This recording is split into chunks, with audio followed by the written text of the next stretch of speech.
I stood on the porch of the house I'd paid for, staring at a pink stroller, a pair of muddy stilettos, and a welcome mat that read, "The Millers." My name is Sarah Miller, and according to my marriage certificate, I'm the only Mrs. Miller who belongs here. But when the front door swung open, I wasn't looking at my husband. I was looking at a beautiful 20-something brunette wearing my favorite silk robe, holding a crying baby. She looked at my duffel bag, looked at my scarred face, and sneered. "Can I help you? Or are you looking for the homeless shelter down the street?" I didn't cry. I didn't scream.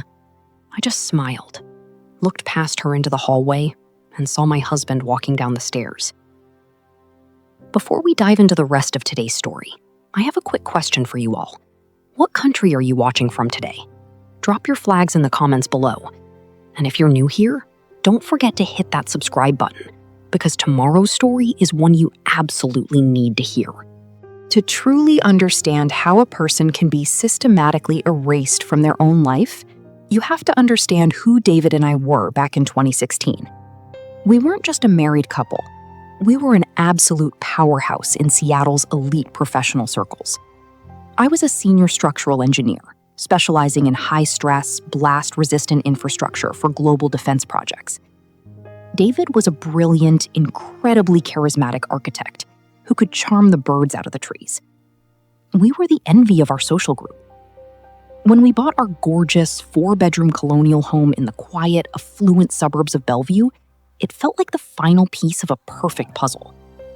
I poured my soul into that house. I personally drafted the blueprints for the open-concept kitchen, chose the exact slate gray hue for the exterior siding, and spent weeks planting hydrangeas along the front porch. It was our sanctuary. It was supposed to be where we raised a family. Then came the deployment order. Because of my highly specialized background, I was headhunted by a massive government defense contractor for a top-secret, high-profile infrastructure project overseas. It was a brutal assignment in a remote, politically volatile region, but the financial compensation was astronomical, more than enough to completely pay off our hefty mortgage and secure our financial freedom forever. David was hesitant at first, but we talked about our future, our dream of never worrying about money again. The morning of my flight, he held me so tightly at the airport security gate that I could barely breathe. He had tears streaming down his face, kissing my forehead, whispering that he'd count down every single second until I returned. He swore that no matter how far apart we were, our hearts were locked together. I believed him with every fiber of my being. But destiny has a sick sense of humor. 6 months into my contract, everything shattered.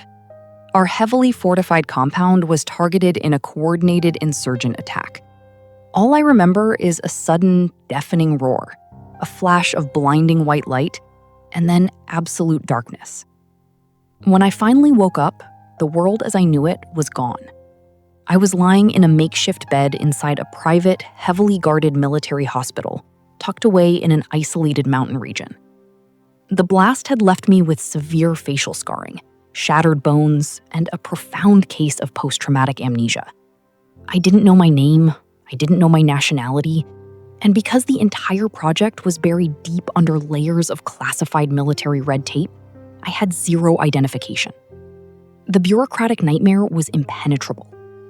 Back home, due to the chaotic nature of the attack and the lack of a body, the defense contractor officially listed me as missing in action, and within a year, legally presumed dead.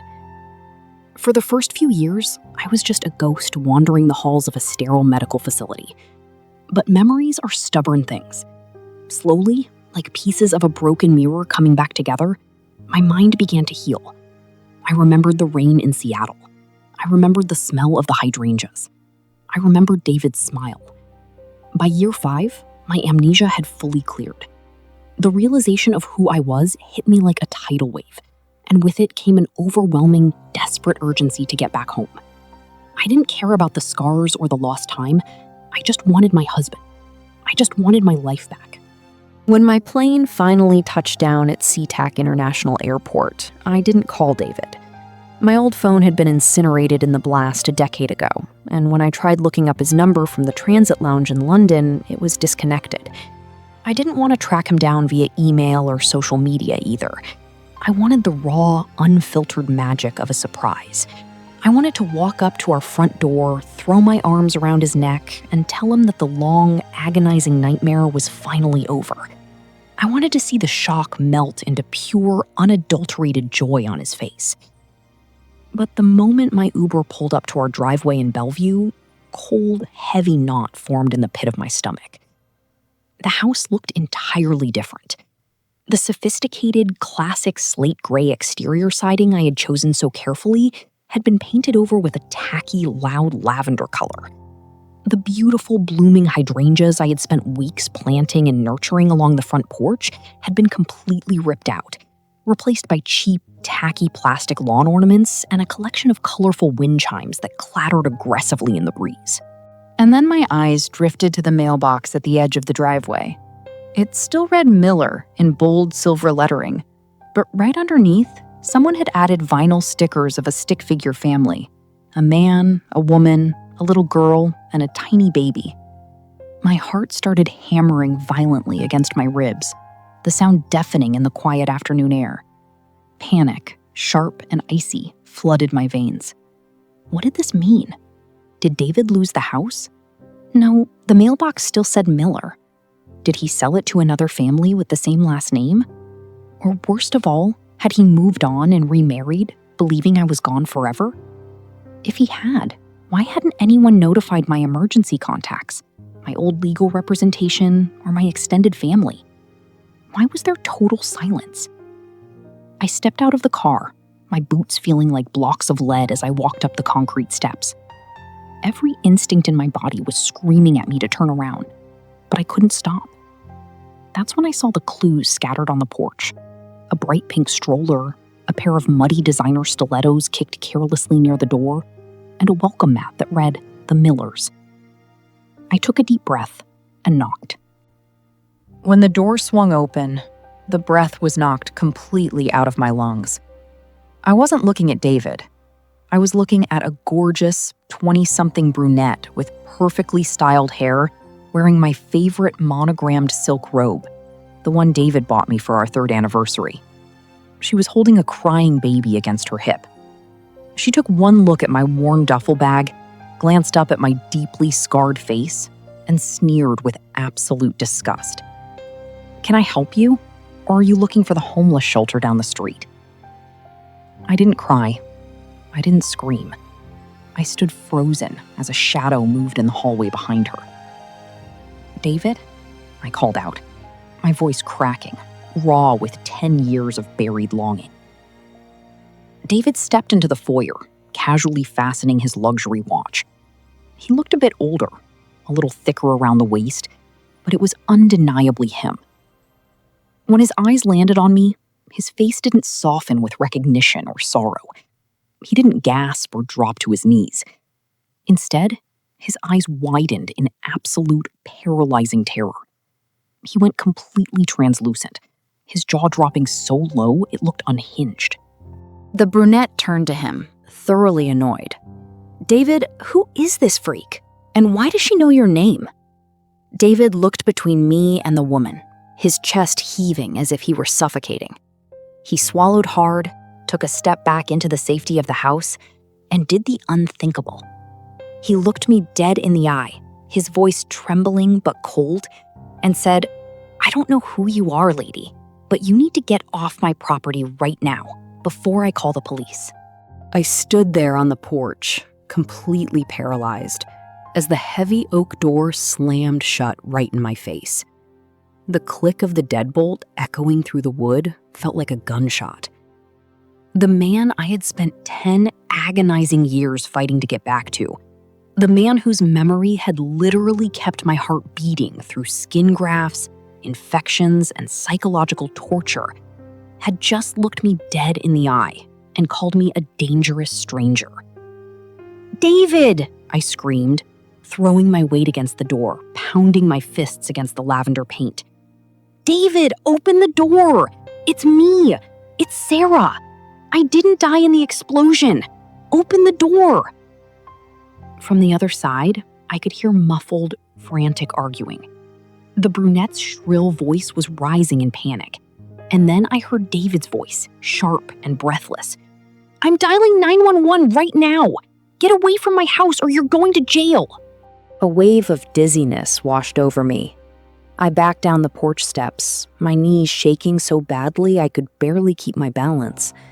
I stumbled down the driveway, my mind racing at 1,000,000 miles an hour, trying to process the sheer horror of what had just happened.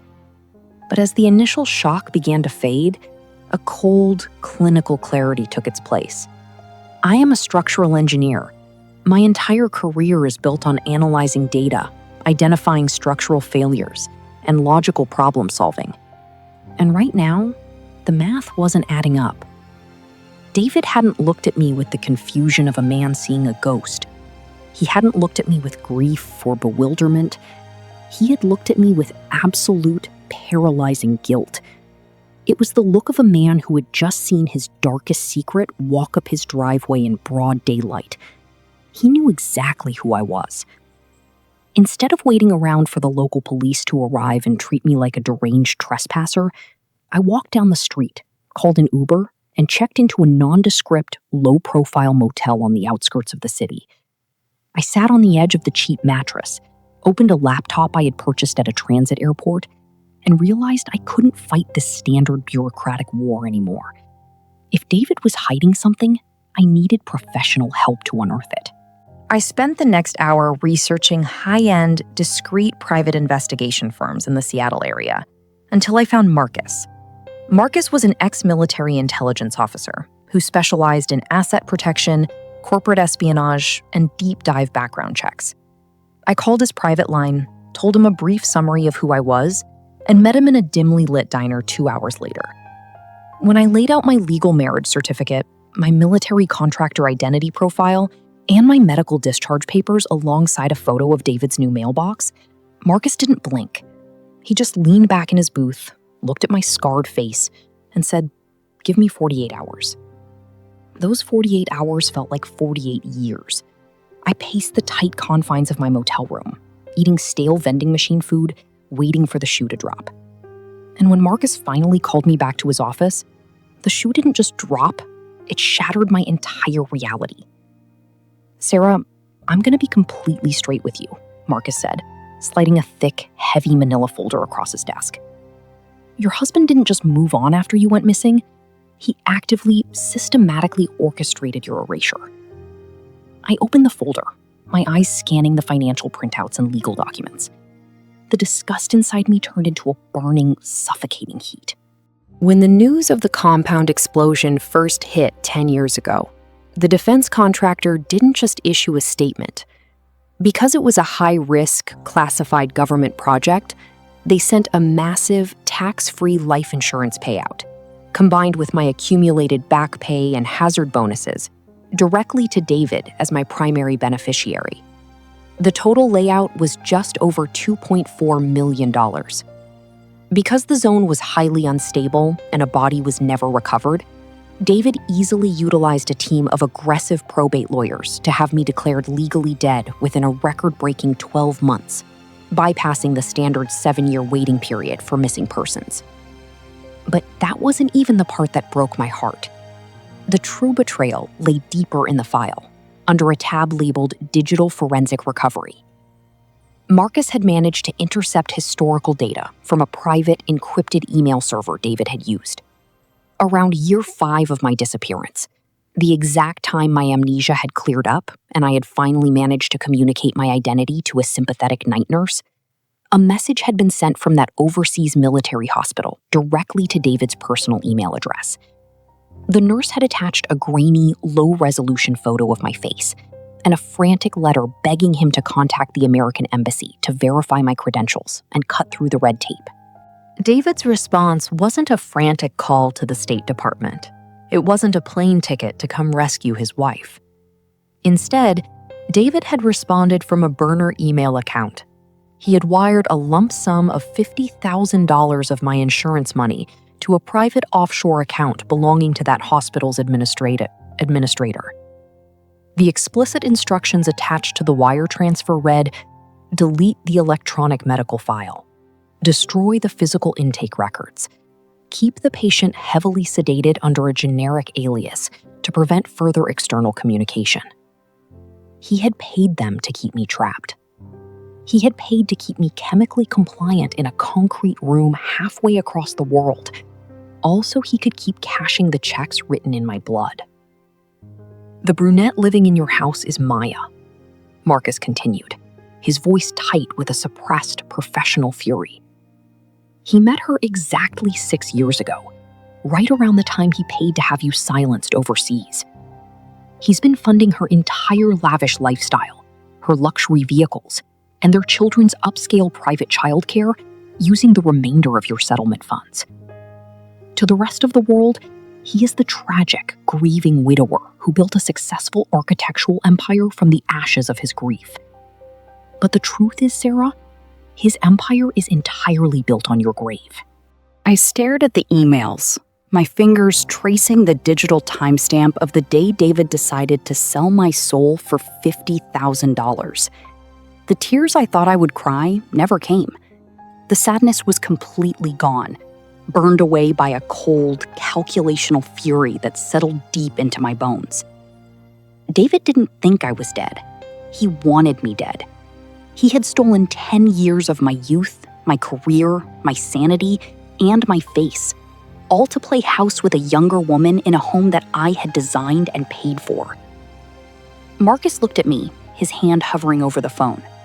I can take this straight to the federal authorities, Sarah. With your military contractor status, the FBI will have him in handcuffs by tomorrow morning. I looked up from the files, a slow, dangerous smile spreading across my face. No, I whispered, closing the folder with a sharp snap. A standard police arrest is too quick. It's too clean. He wants to pretend I'm a ghost? Fine. But I'm about to become the poltergeist that rips his entire perfect life down to the absolute foundation. Armed with the sickening truth from Marcus's files, I realized that rushing to the police right away would be a rookie mistake. If the Fed stepped in now, David's assets would be frozen, the lawyers would muddy the waters, and he'd find a way to slip through the bureaucratic cracks just like he had for the last 10 years. No, I am a structural engineer. When you want to demolish a compromised structure, you don't just hit it with a wrecking ball from the outside. You plant the explosives right at the load-bearing pillars. You make it collapse under its own weight. For the next week, Marcus and I dug into every single corner of David's financial life, and what we found was a beautiful, chaotic mess. It turned out that David's brilliant architectural firm, Miller & Associates, was nothing more than an elegant house of cards. He hadn't designed a single viable revenue-producing building project in over 7 years. He was a fraud in his professional life just as much as he was in his personal one. To keep up the illusion of a wealthy, high-society mogul for Maya and his elite Seattle friends, he had been draining the absolute last drop of my life insurance and back pay settlement. But a $2 million payout doesn't last forever when you're buying luxury sports cars, paying for premium Bellevue private school tuitions, and funding a mistress's high-end shopping addictions.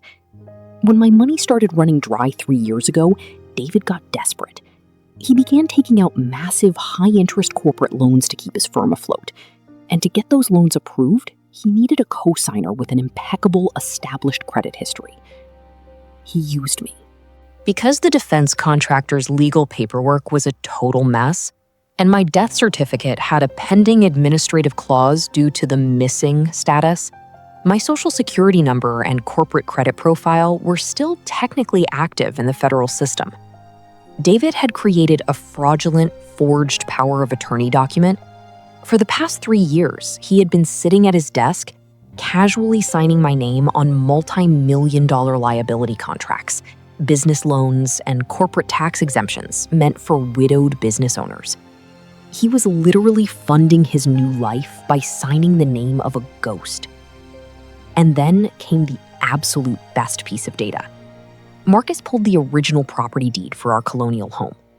5 years ago, right around the time he paid to keep me drugged overseas, David had tried to legally transfer the house entirely into his name so he could take out a massive equity loan on it.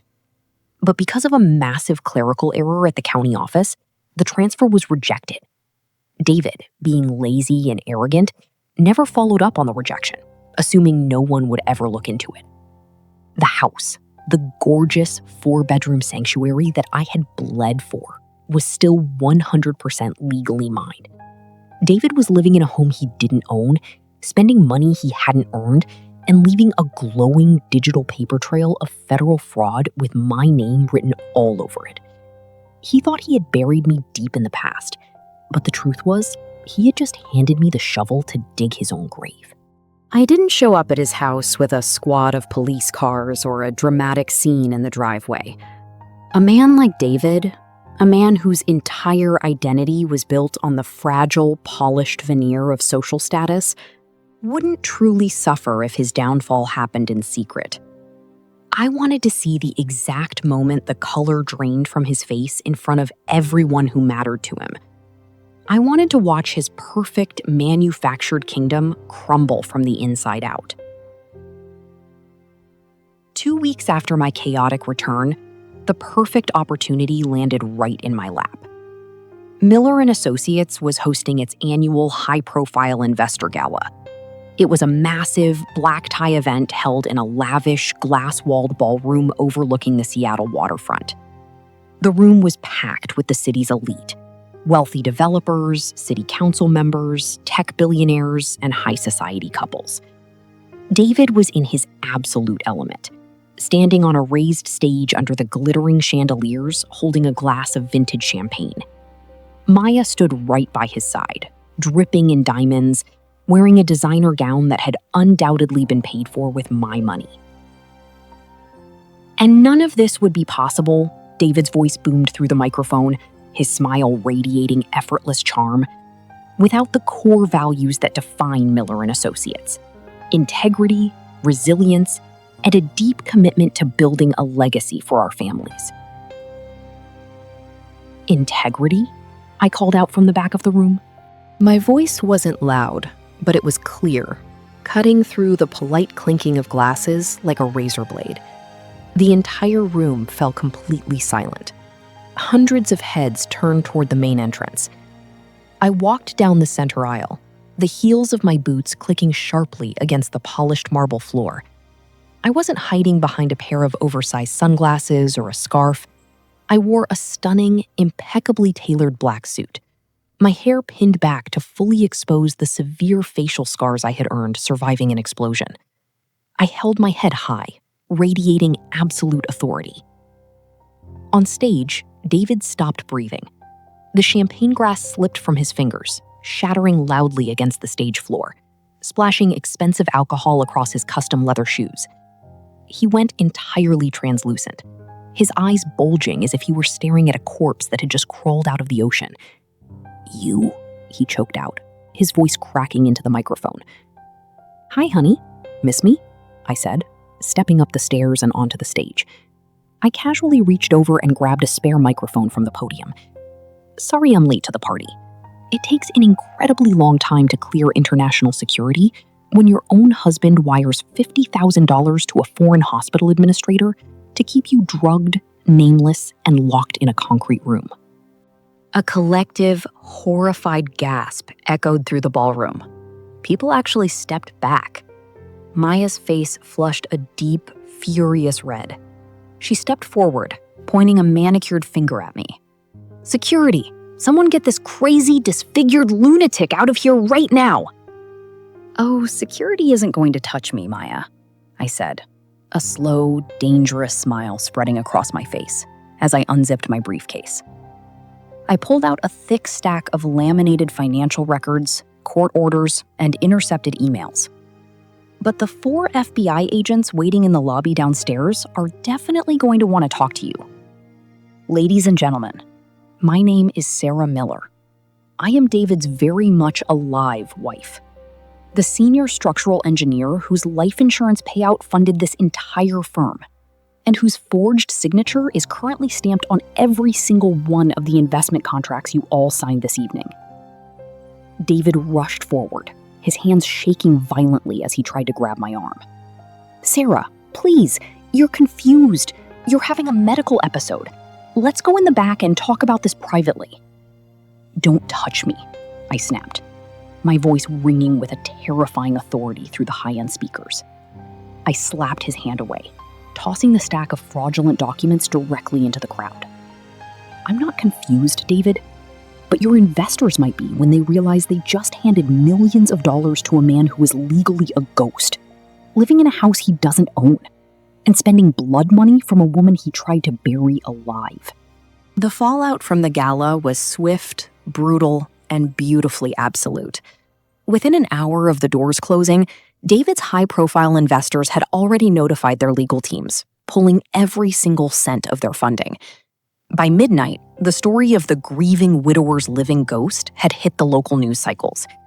The FBI moved with terrifying speed, launching a full-scale federal investigation into Miller & Associates for corporate fraud, identity theft, and grand larceny. But while the feds were preparing their handcuffs, I was preparing to take back what was mine. The very next morning, while David was sitting in a cold interrogation room at the federal building, trying to explain away a decade of digital wire transfers, I pulled up to my Bellevue home.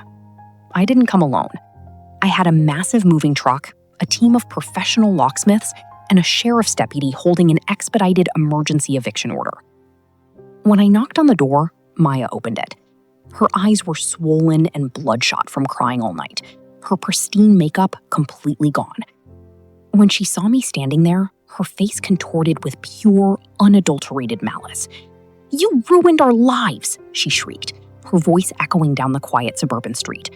"We have children. We have a baby. Where the hell are we supposed to go?" "I don't care," I said coldly, stepping past her into the foyer without waiting for an invitation. "This is my house, built with my engineering bonuses and paid off entirely before I ever deployed. You have exactly 2 hours to pack whatever clothes can fit into garbage bags and get off my property." "You can't do this! David will sue you into the ground!" she screamed, trembling with rage. "David is facing up to 30 years in a federal penitentiary, Maya. He can't even afford a private defense attorney right now because his assets were frozen 3 hours ago," I replied, turning around to look at her. I glanced down at the monogrammed silk robe she was still clutching around her shoulders. "Oh, and that robe? Take it off and leave it on the banister. It looks incredibly cheap on you." By sunset, the house was dead silent. The lavender paint on the outside was still tacky, but the inside was entirely mine again. Maya had packed up her kids and her designer bags, forced to move into her mother's cramped 2-bedroom apartment, entirely broke. Every single luxury car, diamond necklace, and high-end asset David had purchased for her with my blood money was seized by the government to begin the long process of restitution. 2 months later, facing an avalanche of irrefutable evidence, David avoided a lengthy trial and pleaded guilty to multiple counts of federal wire fraud, human trafficking via proxy, and identity theft. The judge, visibly disgusted by the sheer calculated evil of his actions, handed down a maximum sentence of 30 years without the possibility of parole. I sat in the front row of the courtroom, watching as they led him away in chains. I had won. My money was being recovered, my home was secure, and the man who betrayed me was locked away in a concrete box for the rest of his miserable life. Or so I thought. 6 months after the trial, I was finally settling back into a normal routine. I had launched my own engineering consulting firm, and my facial scars were fading beautifully after a few minor cosmetic treatments. One rainy afternoon, I decided to tackle the last remaining chore, cleaning out the attic of my Bellevue home to throw away the final remnants of David's life. Deep in the dark, dusty corner of the attic, behind a loose wood panel in the false wall, my flashlight beam hit something metallic. It was a heavy, fireproof digital safe. It took a specialized locksmith 3 hours to drill through the locking mechanism. But when it finally popped open, my heart skipped a beat. Inside were stacks of old journals, financial records, and a burner phone blinking with a low battery signal. I pulled out the top journal, opening it to the first page. The handwriting didn't belong to David. It belonged to my mother. My mother had passed away 9 years ago, right around the time I was stuck in that foreign hospital. I had always been told she died of a sudden, tragic heart attack brought on by the immense grief of losing me. But as my eyes scanned her frantic handwriting, the blood in my veins turned to pure ice. My mother hadn't died of grief. She had discovered the truth. She had found out I was alive in year 3, and she was the one secretly raising money to buy me out of that overseas facility. But the final document in the safe wasn't a journal entry.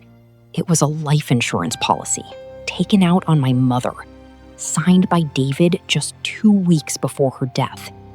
Pinned to it was a hidden private toxicology report detailing a lethal, untraceable dose of potassium chloride found in her system. David hadn't just stolen 10 years of my life. He had murdered my mother to cover his tracks and fund his new life with Maya. I sat on the dusty attic floor, the cold light of my flashlight illuminating the evidence of my mother's murder. My hands were shaking, but not from fear, from a raw, volcanic fury that completely eclipsed everything I had felt up to this point. The revenge I thought was complete was nothing but a prelude. David thought a 30-year sentence for financial fraud was his rock bottom. He thought he could sit in his cozy minimum security federal cell, ride out his time, and eventually walk free. He thought his darkest secret was buried 6 feet under with my mother.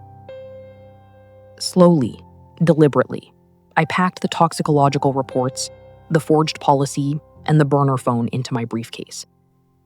I walked down the attic stairs, my boots echoing like a rhythmic march to war. I pulled out my phone and dialed the direct line of the federal prosecutor who had handled my fraud case. "This is Sarah Miller," I said, my voice dropping to a terrifying, crystalline calm. "I have new evidence regarding David Miller. Call the homicide detective. We're upgrading his charges to first-degree murder." David wanted me dead to keep his secret, but he forgot the most fundamental rule of my profession. I am a structural engineer. I don't just build things. I know exactly how to find the fatal flaw in a foundation and tear the entire structure down to absolute dust. And I won't stop until he breathes his very last breath behind bars.